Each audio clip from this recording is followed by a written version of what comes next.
Mr. Speaker, sir. Answer to star question number 96.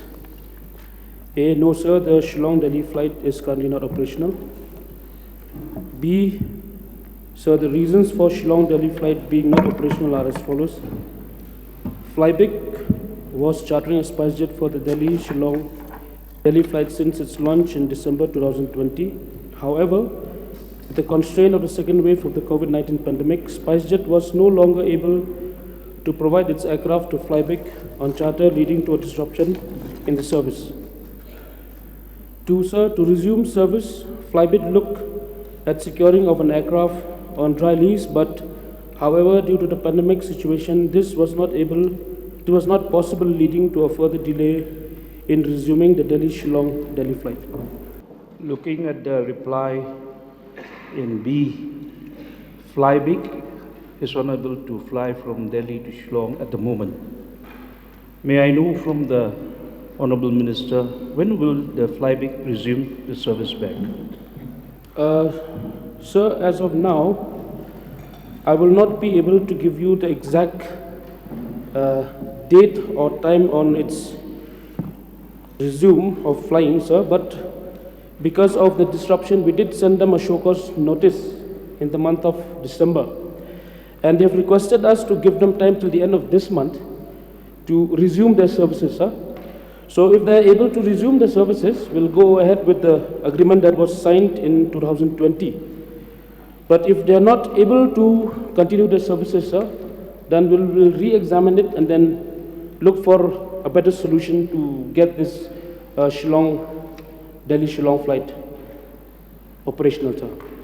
Oh, thank you.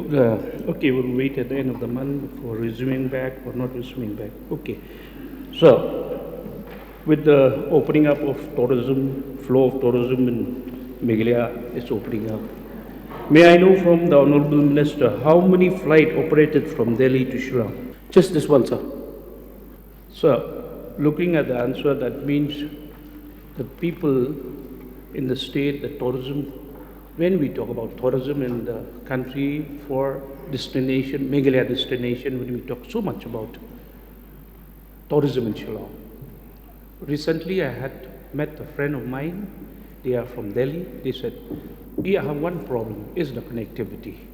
May I know from the government to take a serious step on this issue so that the tourist flow to the state from Delhi is not affected? Yes, sir. I totally agree with you, sir. The route from Delhi to Shillong is a very concerned one. But, sir, this is the first step that we have taken in regards of flights flying from Shillong directly to Delhi and Delhi directly to Shillong. So we will look into this one, sir. If this one at all becomes successful, then in future we might be able to look up for more flights from Delhi to Shillong. And not only from Delhi to Shillong, sir, in fact, but from other metropolitan destinations as well. But first we have to study this one first, sir. If this is successful at all, then we'll further go ahead with it, sir. But the matter of tourism coming to Meghalaya, like you said these days, yes, sir, you're very right, and it's a matter of concern to the government, sir. Sir, the next question is, so we have talked a lot about tourism, we have talked a lot about connectivity to the state of Meghalaya.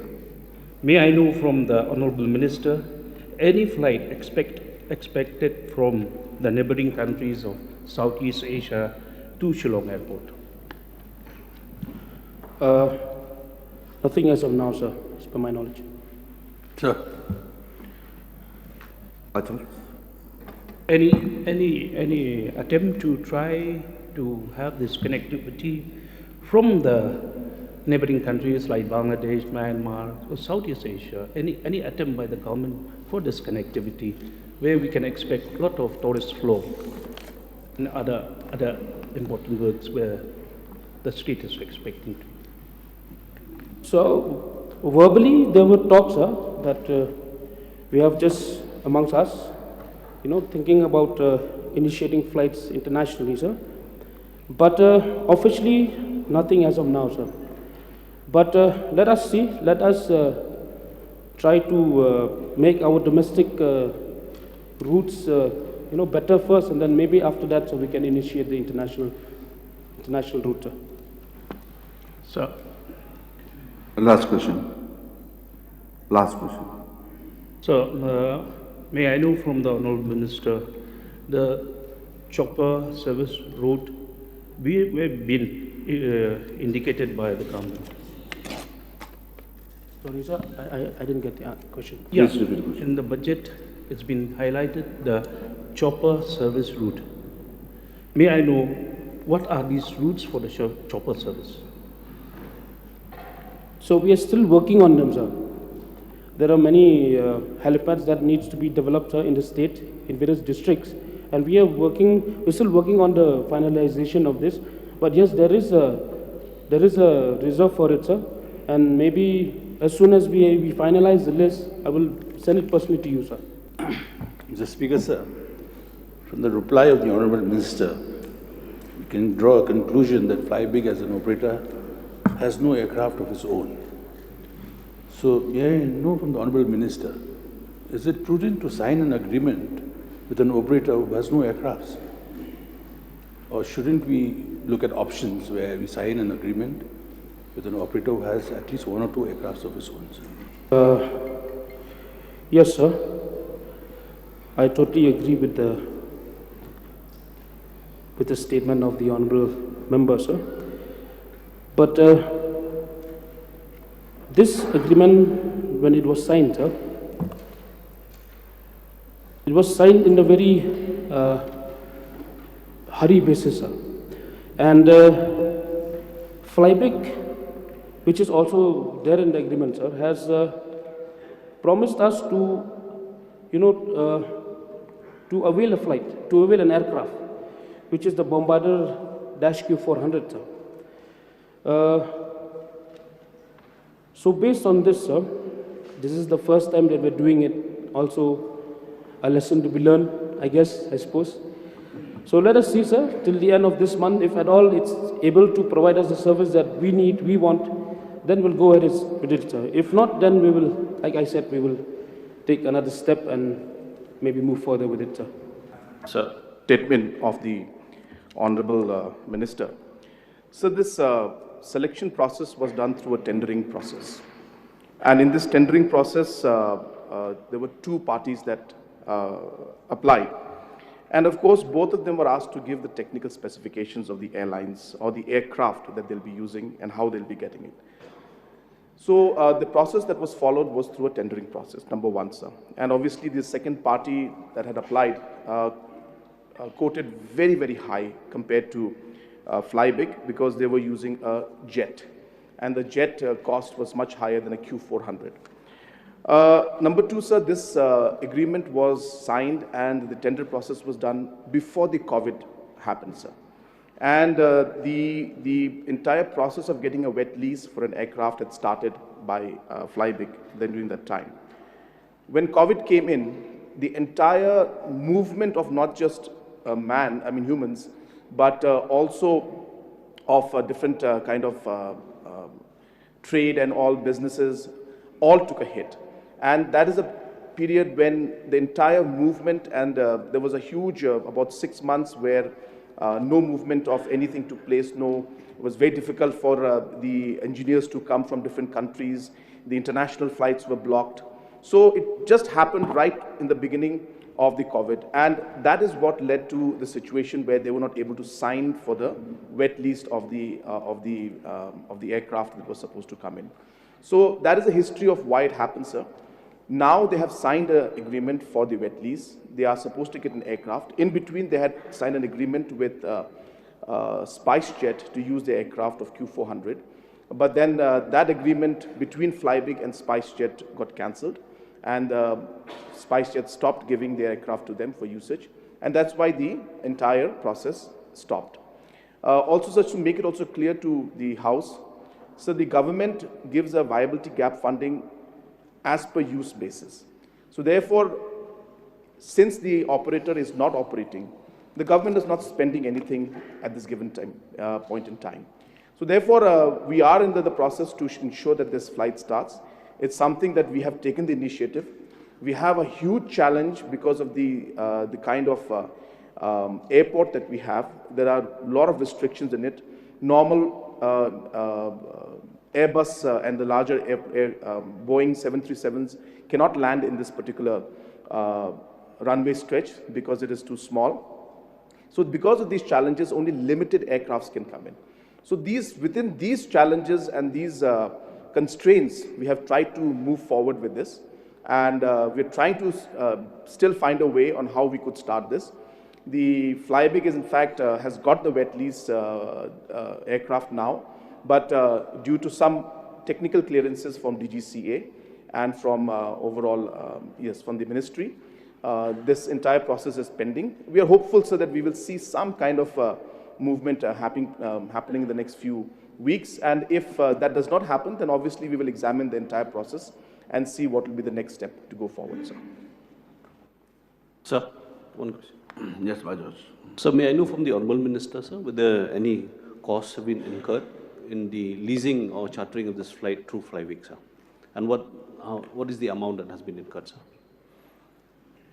Yes, sir, we did made some payments, sir, to the agency,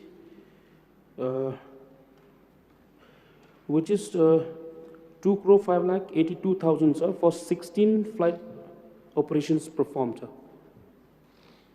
Sir, is the payment also being made now that the flights are not operational, but then the MOU signed with the party is still valid? So are still the payments being made, sir?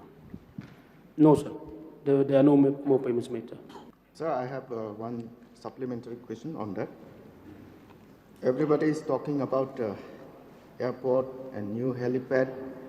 We are the wonderful people in Meghalaya. Sir, I want to bring to the notice of the House that Baljek Airport was sanctioned in 1995 for the cost of 12.52 crores and inaugurated in the year 2008. Is there any plan to upgrade this airport in future? Yes, sir. In fact, we are still working on Baljek Airport, sir. It's a very important airport, yes. We are still working on it, sir. And as soon as possible, we will get it operational, sir. Thank you. Yes, process. Mr. Speaker, sir, may I know from Honourable Minister in charge of Transport the total number of flights operated in the Umrah Airport till date, sir? So there are total 7 flights operational from Shillong Airport right now, excluding the one that is flying to Delhi because it's under suspension. Sir, may I know from Honourable Minister, because according to the information that I'm talking about the last 5 years, when at the time that flight has not been operated in the state, at that time the government of India used to give subsidy for those flights coming to our state. So at present, is there any subsidy to all the 7 subsidy from the government of India to all the 7 flights operated in the state, sir? So all these 7 flights that's operating in the state, sir, it is operated by the ministry, sir, under UDAN scheme. So there are no such thing as subsidies. They're operating by them. This validity gap funding is also done by them. Everything is done by them, sir. The only flight that is directly involved with the Meghalaya government is the flight from Shillong to Delhi, sir, which is under suspension. Sir, for that matter, may I know from Honourable Minister, till date, how much expenditure have already been incurred on for the flight operation in the state, sir? I didn't get a question, sir. Yeah. So since the Honourable Minister, because my question is about the subsidy, you already said till date that the government of India have already taken care. May I know how much the expenditure till date from the government of India or from that aircraft that have already been spent till date in our state, sir? So like I said, sir, the amount of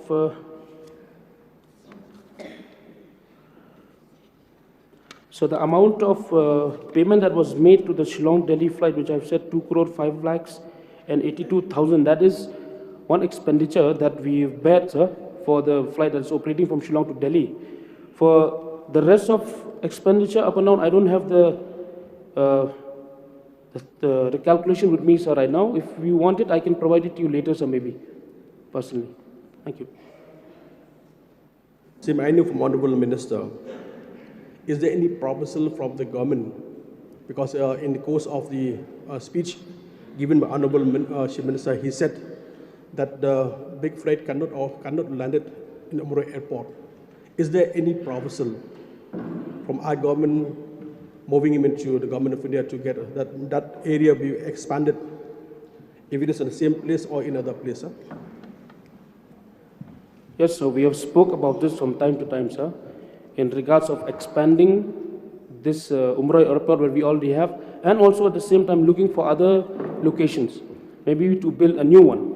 But this matter is still under examination, sir, because there's a lot of financial involvement in it, and in fact, the location of the airport, which is there in Umroi right now also, so it has many constraints in regards of the feasibility of a bigger aircraft to land.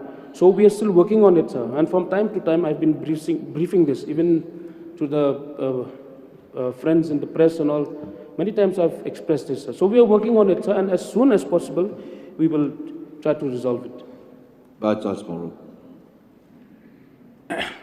Mr. Speaker, sir, on the reply to the question raised by the Minister and subsequently supplemented by the Honorable Chief Minister, we are made to understand that they are putting pressure on Flybig to try and get the aircrafts, which are the Bombardier type, on a wet lease basis. I understand when wet lease they mean that they get, with the aircraft comes the pilots also. So will the Honorable Minister put a little more pressure on Flybig to expedite this process so that the traffic from Shillong to Delhi and back can be operational and we'll benefit from all this, sir? Definitely, sir, but as I said, sir, let us respect the request that they've requested us, sir, to give them time till the end of this month, and we'll wait till the end of this month, sir. If they are not able to resume it, then, sir, we'll, as fast as we can, we'll look for another solution, sir. Thank you. Ahima. Honorable Speaker, sir, from the replies that we've been hearing from the Honorable Minister in charge of Transport, it appears this project has failed. Though I thank the Honorable Chief Minister for his reply on the motive behind to ease the transportation of our people to go to Delhi. But I think, like the Minister admitted, the whole process has been done in a very hurried manner, not really putting themselves in a situation of exercising first. That's why my question is, when they have signed an agreement for an amount of 12,86,371 per trip to this particular flight, that is per trip to Delhi. Now, we know that they have made 16 flights only. Now, if we multiply this 12,86,000 into 16 flights, it comes to 2 crores 5,82,000. Now, we have already spent 2 crores plus, sir, on 16 flights. Now, may I know from the Honorable Minister, how many passengers were there in this 16 flights? So I don't have the information, exact information with me right now, sir. So I require notice for that. Entire question that has been asked. Sir, I appreciate the concerns of the Honorable Member regarding the entire connectivity that is there. But sir, one has to realize that this was, in a way, a very important step that had to be taken. We needed to create that connectivity. We also needed to ensure that this connectivity was something that would be economically viable. while we had the viability gap funding given, we did not know what kind of response would be there. At the same time, we had to ensure that the price of the ticket would be something that would be within a certain limit. So the capping of the price of the ticket was also done to not go beyond 5,000 rupees. So this encouraged a lot of people to start going in. And obviously, sir, when the process begins, when a new flight starts, it's not something that we can expect that things will just, everybody will start using it. We do require time, or the company requires time to build it up. So I think putting this word of saying failed is, well, we agree that there are challenges. And we agree that there are going to be problems in it. And COVID did not help us in this whole situation. In fact, if we did not have the pandemic, I'm sure that we would have seen this entire process become much more smoother. Flights would have started. And as I said, with the limited constraints and situations that we faced, we tried to start this flight. So also to add to the other queries that came in, sir, that all the other flights are being given viability gap funding under UDAN. And UDAN has a restriction of 500 kilometers within kind of a diameter. So therefore you can, a radius, I'm sorry. So within that radius, the Government of India funds the viability gap funding under UDAN. And that's where the other flights have started from other capitals and other cities and towns in the Northeast. And also to add to the flights that are there for international flights, number one, we'll have to declare Shillong as an international airport. Number two, sir, verbally, I have had a personal communication with the Honorable Minister, Civil Aviation, saying that a connectivity to Sylhet and a connectivity to Dhaka would be something that would improve the business connectivity as well as tourist connectivity. So, yes, we have started moving on that line also. And also to add to the entire question about Baljik Airport also, the process of land acquisition is on as we speak to expand the runway. And there we do not have the challenge where we have here in Shillong, where there are huge mountains which block the instrument landing systems operation, which actually leads to the inability of larger flights landing. So we are working towards creating a 2.2 kilometer plus runway in Baljik, and that process of land acquisition is on. We are hopeful that things will move much faster, sir. So I just thought that I'll just add to the reply that was given by the minister, just to supplement his reply, sir.